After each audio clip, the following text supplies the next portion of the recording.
School is supposed to be a place that you feel safe, not where you're going to see bodies and bags being drugged by invisible people.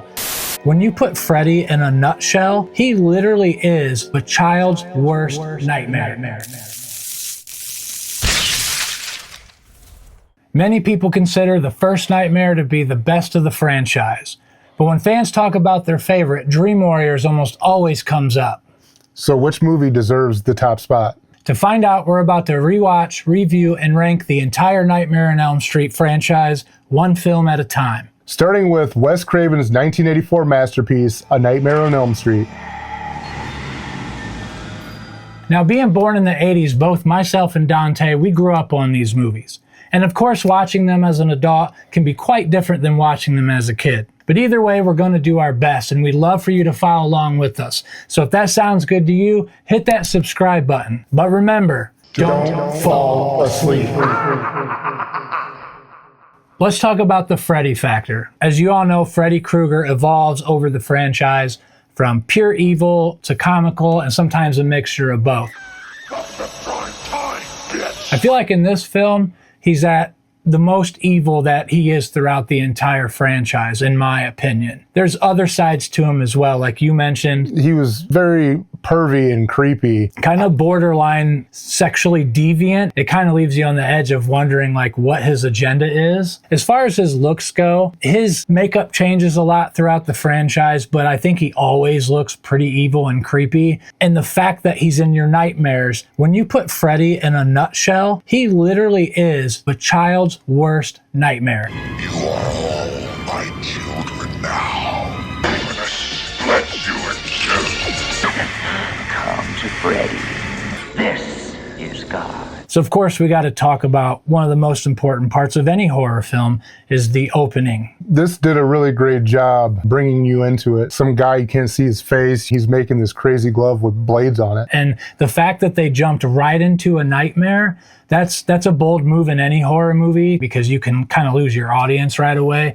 But I feel like that set the tone because it was like, this is a movie where anything goes because we are in your nightmares and there's no rules in nightmares. Yeah, the take from him making the glove to her just running down that hallway, you're confused. You can tell she's confused. She doesn't know what's going on. And then she wakes up and she realizes it's a nightmare. And then that's when the audience realizes it's a nightmare as well. Right. And very quickly they tell you that, hey, in this movie or in this franchise, ultimately, things that happen to you in your dream can end up being in real life when you wake up because they show when he slashed her nightgown, she woke up and she actually had the slashes. And that's something that stuck with me as a kid. Like, I always thought like, man, I kind of want to wake up from a nightmare and have something that happened to me. Right. Just because I wanted it to be real because I'm weird like that. But like a lot of the horror movies of that time, there's usually a good and evil where it's kind of like, you're being punished for your sins kind of thing.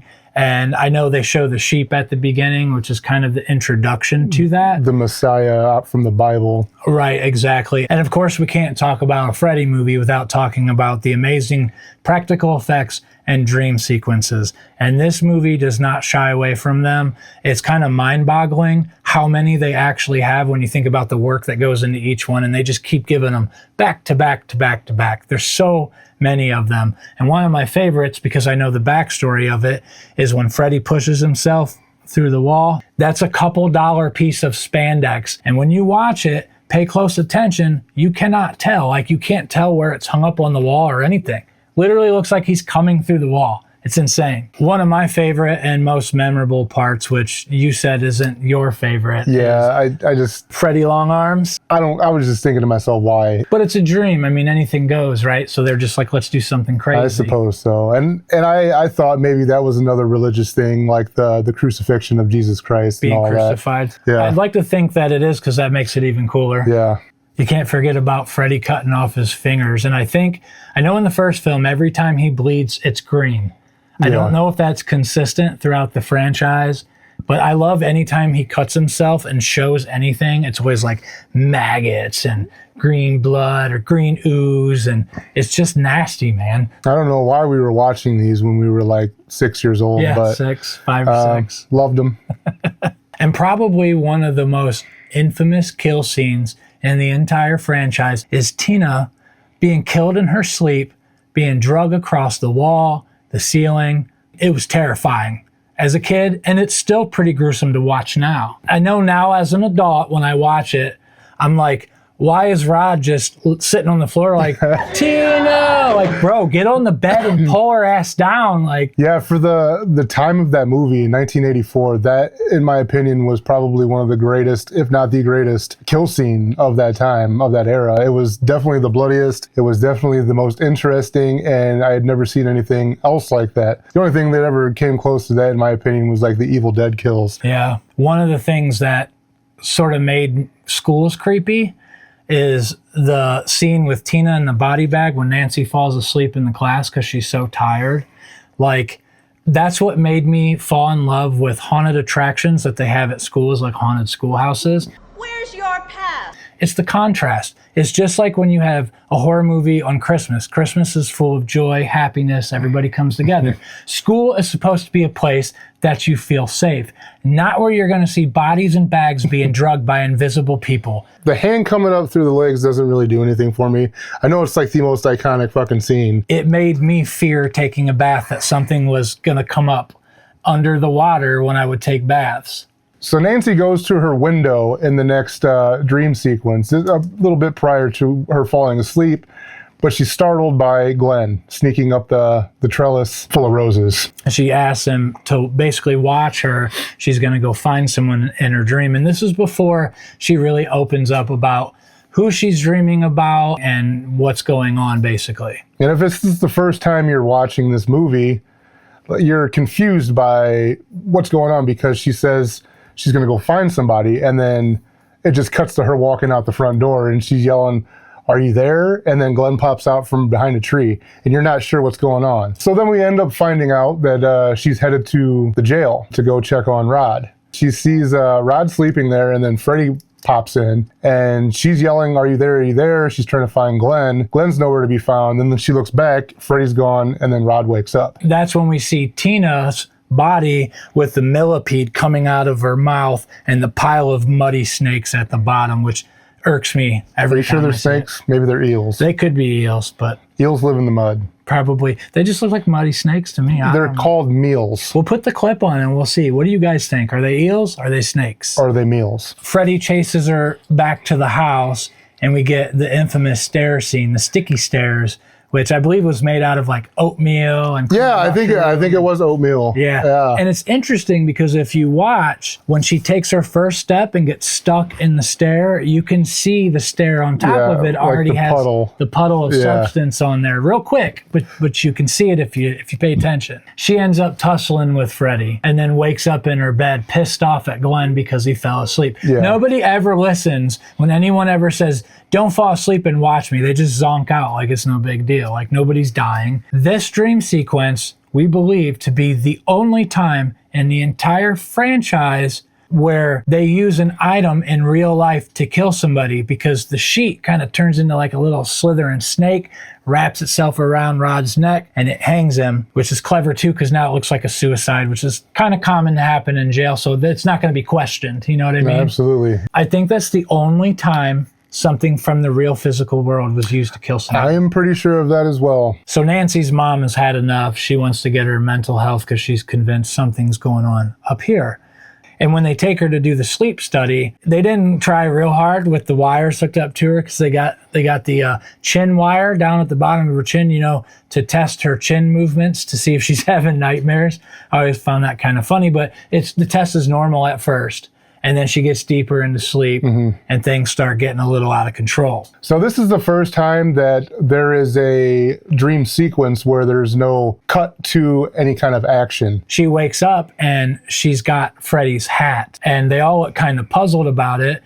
But at the same time, a little bit later, Nancy's mom's like, basically implies that she brought it with her. Like, where'd you get that hat from? Right. Like, from the dream world. Where do you think? Where did she get the slashes on her arm? That too. That's the other thing. Why does her mom not believe anything? How can you, I have children, and I would believe them if they went in there with no hat, Right. and Well, went in there with no cuts. the hat alone, I can understand. They snuck in the hat, but the burn, the cut on her arm, Where did she get a hat that said Fred Krueger on it, and where did she get the name Fred Krueger? that's true too. But It's written in the hat. that's more plausible for her to somehow have found out the guy's name and wrote it on there than for her to go to sleep with no mark on her arm and then wake up with it. That's literally like supernatural. Like that's not possible, unless she reached under her blanket and I don't know. It's just, it's weird. She was but, hiding razor blades in her.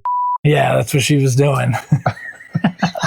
So Nancy, she has a plan. She calls Glenn. She said, midnight, meet me at my front porch. I need you to come wake me up. And, Cold cock him. Yeah, cold She's cock going to him. bring Freddy out and he's supposed to cold cock him. this dude. Yeah, and she said, you need to stay awake. Right. Meanwhile, across the street, 3 minutes after they get off the phone, he falls asleep. The dad takes the phone off the hook. Then Freddy's arm comes out and grabs Glenn and takes him through the bed. This is the scene where blood just literally waterfalls. It's such a brutal scene because not just the dream itself, but the aftermath. When the cops come and you see the dad walks in the front door, his son's blood is just like dripping. And the cop outside had the best words ever. You don't need a stretcher up there. You need a mop. So meanwhile, Freddy's getting the full-on Home Alone Macaulay Culkin booby trap treatment. Nancy sets him on fire. Now we got fucking fat Freddy Schwarzenegger. That's all he's doing. 3 windows broken later and fucking smoke and fire in the background. Everything's gonna be all right. After the dad says, if you see anything fishy, come get me. And he's out there for at least 3.5 minutes. Maybe I better go tell the lieutenant. He might as well ate a handful of popcorn while it was happening. Like, what about that's going on is not alarming to you, dude? We get to Dante's favorite scene when the dad breaks in the door. We got fiery footsteps. He goes upstairs. Freddy's in the bedroom with the mom. He's on top of the mom, attacking the mom. Dad comes in, grabs a blanket, throws it over top of Freddy. And when he peels the blanket back, you see the skeleton remains of Nancy's mom, and she like slowly raises her arm up, and there's thunder and blue strobe lights, and to me, I love it because it reminds me of like a haunted house, like something you'd buy at Spencer's. One for a 10-year-old to go through. It's great because he loves like super like campy movies, but certain scenes just not for him. He don't like. That's not a campy movie. No, it's You a campy can't- scene though. It is. It's corny. Should It's not cheesy. be in there. It's almost intent. I don't want to say intentionally corny, but it ended up corny. Just like the scene where Freddy's face gets ripped off. the face off? I just feel like Beetlejuice's fucking snakes are gonna pop out of his head and shit. You don't have to love everything in every movie. Yeah. Trust me, there's going to be parts in the other films that I fucking love, and he's I like, this hate, is garbage. or we both hate. No. There's gonna I'm gonna make it to where I hate everything he likes, and that's it. So Mama's gone to meet her maker. Freddy goes with her, and Nancy looks at her dad and says, "Do you believe me now?" It's interesting though because she's been up for days and days and days. She even says, what, 7 days? at a 7 certain days. point? So how much of this is hallucinations? She hits Freddy with the chair. Her dad is not in the room. He's about to come in. He covers the mom. Does he actually see Freddy there, or does he just see a fire on fiery the body, bed? right. And he puts the fire out. He takes the blanket back after the thing sinks down. There's nothing there. And Nancy says, "Do you believe me now?" And he kind of just looks concerned, and he doesn't know what's going on. He never says, "I believe you," or "I don't believe you." Walks out of the room, the door's shut, and then Freddy comes back. I don't think anyone in the movie other than her ever saw him, and she was just dreaming everything, hallucinating, or Combination of both. Or yeah. Freddy comes back up through the bed sheet, cuts his way out, and at this point, Nancy's taken some advice from Glenn where he tells her, you can't give the monsters energy, basically. So she keeps her back to him at first and says, "I take all the energy I ever gave you back. Not afraid of you. I want all my friends back. I want my mom back." And then, bam, we got this super white, cloudy, almost heavenly scene with her mom. She's all pretty. She's hit rock bottom. She's going to be sober now. Her friends pull up in the convertible, and the striped top comes over. They get locked in the car. It takes off, and then, in my opinion, probably the corniest scene in any Freddy movie The blue door. is Nancy's mom being pulled through the door. It is clearly a dummy. There's no resistance from this body at all. And for those of you who have not noticed, the door is blue. Yep, the door is blue in the whole first film. So let's talk about the supporting characters in this film. I think as actors, they all did a really good job. This is an early Johnny Depp film. This is Johnny Depp's breakout role. Yes. Before 21 Jump Street, even. Yep. You got the iconic scene where he's lying to his mom with the radio, kind of sets the tone. Bro, you remember doing that when we were kids? Oh, yeah. I swear I'd be at like your house and we'd play something like we were at the roller skating rink or something, and we'd just go out and run around town all night long. Yeah, it's a real thing. Yeah. And then his girlfriend, obviously, the star of the show, the Scream Queen, Nancy, one of the most infamous final girls of all time. And then in every horror movie, you got to have a douchebag, which is obviously Rod. Perfect name. It's a good example of how, you know how in a movie or a show, you end up not liking a character, and some people don't realize that that was intended. Like, it was intentional. You weren't supposed to like him. And the fact that they made him sort of the bad boy also made it that much more believable that he probably killed Tina, on top of being the only one in the room, of course. But mom and dad did a good job. John Saxon from Enter the Dragon. Love that movie. What else was he in? Black Christmas. Black Christmas. From Dusk Till Dawn. Jinx, you owe me a BJ. A bologna jam. Wait, is that a movie? I don't know. What the fuck? Oh, BJ. Okay, now we've already kind of touched base on this, but let's talk about the atmosphere, the feel, the music. This movie is very creepy, very dark, not much comedy. Now, there's two categories for music. There's music like the soundtrack, the songs that they play, and then there's the movie music, the theme songs and whatnot. Now, I love all of it, especially the main theme song, the alternative versions of the theme song. I also love the sort of like high energy, chasing tension, video game, synthwavey 80s stuff. He doesn't really care for It it. reminds me of Atari video games. That's not nostalgic for you and fun? No. The little laser noises? No. No? No. It's video game It's noises, not horror man. movie. To me, that is horror movie, though. I think I understand why it bothers you, because it's not super scary. It's more... No, it's I don't know. It's just fucking weird. I think, tell me if I'm wrong in the comments, guys, I think the Nightmare on Elm Street theme music is number one. I think it's the best. It's the scariest, the most nostalgic, the creepiest of all. We have other ones like Candyman. You can even go with something newer like the Dexter theme song. You've got Halloween is very classic. Halloween would be a number 2 for me. Yeah, I would say Nightmare on Elm Street and then Halloween. I don't know. Anything John Carpenter music-wise is just amazing. Absolutely. I'd say overall the ending was good, except for maybe the dummy being pulled through the window. If you've watched more than one Wes Craven movie, you can just tell that ending was not him. And we were wondering if New Line Cinema had anything to do with it, and we found out that that is the truth. Overall, to wrap this up, one of the main goals was to conclude whether or not this is the best film of the franchise. Obviously, we want to rewatch the rest of them, so we can't fully answer that now, but I can give you an idea of where we're at as far as we'll give it a letter grade. I think this film sets the bar high. I would say if I was going to give this a letter grade, not compared to the other films, but just in itself as its own package, I would probably give this an A-, honestly. I give A Nightmare on Elm Street Part 1 a solid B. That's fair.